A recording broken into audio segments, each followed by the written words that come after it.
révolutionner la manière de faire des effets spéciaux.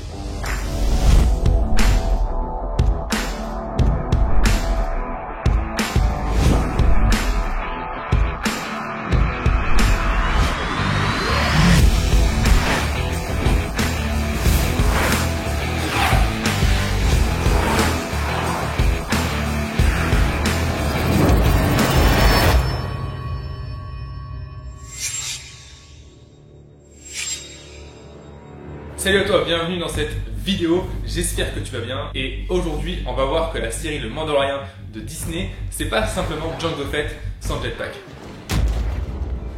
En effet, cette série a révolutionné les effets spéciaux car elle a inventé une nouvelle technique qui permet de faire du fond vert sans fond vert. Alors, avant de t'expliquer la technique, il faut déjà que je t'explique ce que c'est le fond vert. Un fond vert c'est vraiment pas compliqué à comprendre. Tu prends un gars, tu mets un fond vert derrière. Et comme le fond vert, c'est majoritairement du vert, et que le mec devant, c'est majoritairement pas du vert, du coup, tu peux enlever le vert de l'image, et du coup, en fait, ça enlève le fond qui est derrière. C'est super pratique parce que ça te permet du coup de mettre ton acteur dans n'importe quel décor derrière. Une fois que tu as enlevé le vert devient transparent, et du coup, tu peux le mettre un petit peu où tu veux. C'est utilisé dans les effets spéciaux depuis 50 ans, facile, et on connaît plutôt pas mal bien cette technique. Mais il faut savoir que c'est quand même une technique bien pourrie. Je t'explique pourquoi. Elle a des énormes inconvénients, notamment au niveau des réflexions. Et oui, tu mets un gars en métal autour du verre, bah tu te doutes bien que tout le métal est vert partout. Et du coup, quand tu vas pipetter le verre derrière, ça va aussi enlever l'armure du mec. Donc il faut venir avec des masques à la main, refaire l'armure, et même, tu veux pas qu'il y ait du verre dans l'armure. Il faudrait que l'armure reflète l'environnement dans lequel il est intégré. Et là, tu vois tout de suite que ça commence à devenir bien galère. Donc ça, c'est le premier problème de cette technique, c'est que dès qu'il y a des matériaux qui sont ou transparents ou réflectifs, c'est un bordel sans nom. Le deuxième problème, c'est les cheveux. Le problème des cheveux, en fait, c'est que certains cheveux sont plus petits qu'un pixel. Du coup, ce qui se passe, c'est que ta caméra, elle ne sait pas détecter un truc plus petit qu'un pixel, donc elle fait une moyenne. Elle va faire une moyenne de couleur de cheveux et de couleur de vert derrière. Du coup, quand tu essaies de supprimer ça, ça fait un pixel à moitié vert et du coup, ton cheveu se barre à moitié. Bref, pour enlever des cheveux, c'était toujours été une galère. Alors heureusement aujourd'hui, on a des caméras qui sont ultra haute définition avec une profondeur de couleur qui est extrêmement importante, donc ça règle en partie ce problème. Mais par contre, si toi tu filmes avec ton petit appareil photo ou ton téléphone, ça va faire de la grosse merde. Du coup, tu te doutes bien qu'avec ces deux problèmes, eh bien le fond vert a donné pas mal de boulot à pas mal de personnes. Et d'ailleurs, pour info, ces personnes s'appellent des roto-artistes. En gros, c'est des personnes qui font de la rotoscopie. Et la rotoscopie, c'est l'art de, en fait, détourer un personnage d'un arrière-plan. Alors, comment le Mandalorian a réussi à supprimer cette technique du fond vert? Comment il a fait pour la remplacer? Eh bien, pour ça, il faut d'abord que je t'explique comment on faisait du fond vert à l'époque où on n'avait pas de fond vert. Dans les années 1930, on avait aussi la possibilité de mettre des acteurs dans différents décors sans pour autant avoir la possibilité de retoucher l'image en numérique. Évidemment, à l'époque, il n'y avait pas de numérique, il fallait retoucher sur la pellicule directement.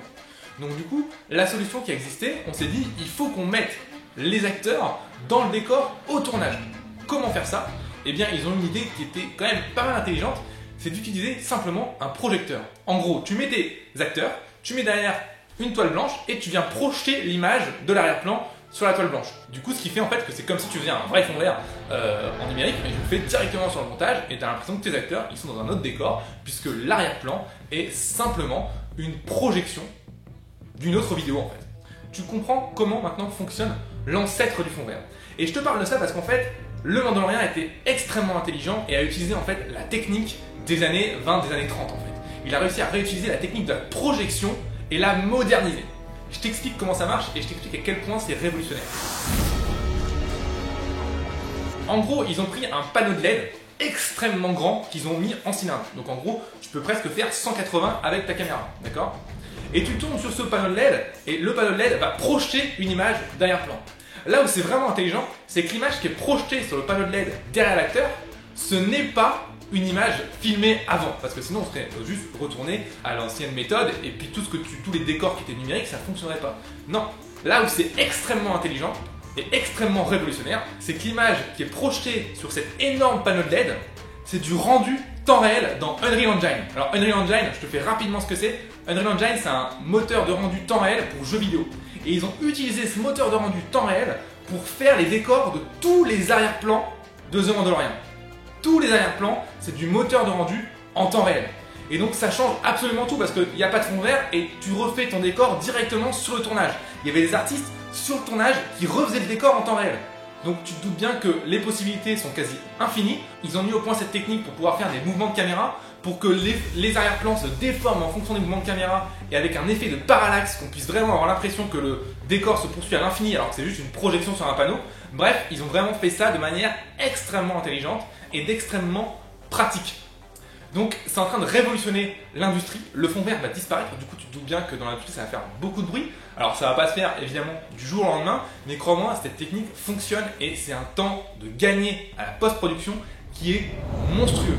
Je te parle de ça parce que ça fait quelques années qu'on est en train de voir un fort rapprochement dans l'industrie entre le jeu vidéo et le cinéma. Et ça c'est hyper important parce que ça veut dire que du coup les standards de l'industrie sont en train de changer. Et le Mandalorian en fait pose la première pierre d'une révolution dans le domaine. Demain, on ne fera plus les rendus 3D sur des moteurs de rendu qui ne sont pas en temps réel. Dans quelques années, la notion de temps de rendu, j'en suis convaincu, va disparaître. La notion de fond vert de calcul va disparaître. Tout se fera en temps réel, en même temps. Et ça va être vraiment génial. Et c'est pour ça que du coup, si tu es artiste 3D ou si tu comptes devenir artiste 3D, c'est extrêmement important que tu commences à t'intéresser à ce qui se passe du côté du jeu vidéo. Notamment deux moteurs.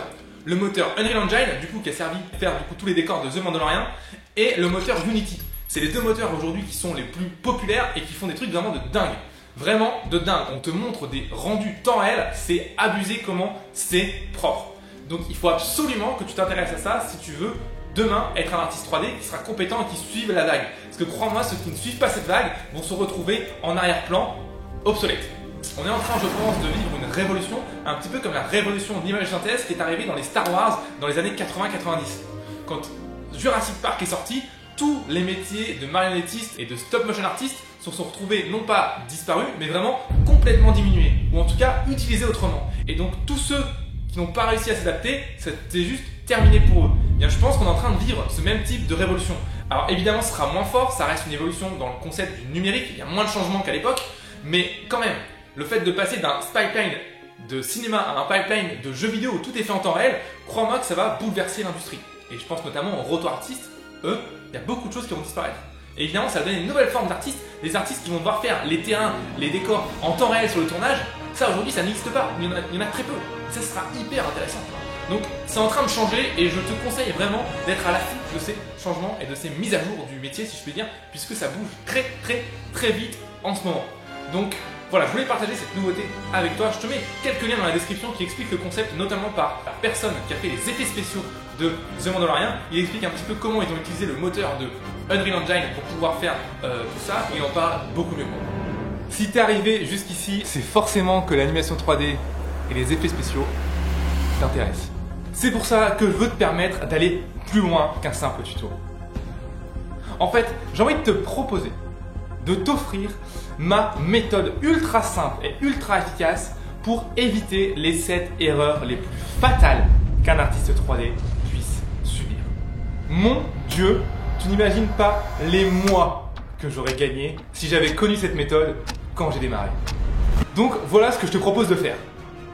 Tu vas cliquer ici, maintenant, pour obtenir cette méthode complète gratuitement. Oui, c'est gratuit, c'est sans bullshit, ça vaut réellement de l'or et tu peux l'appliquer directement dans tes projets. Alors, qu'est-ce que tu fais encore ici? Clique.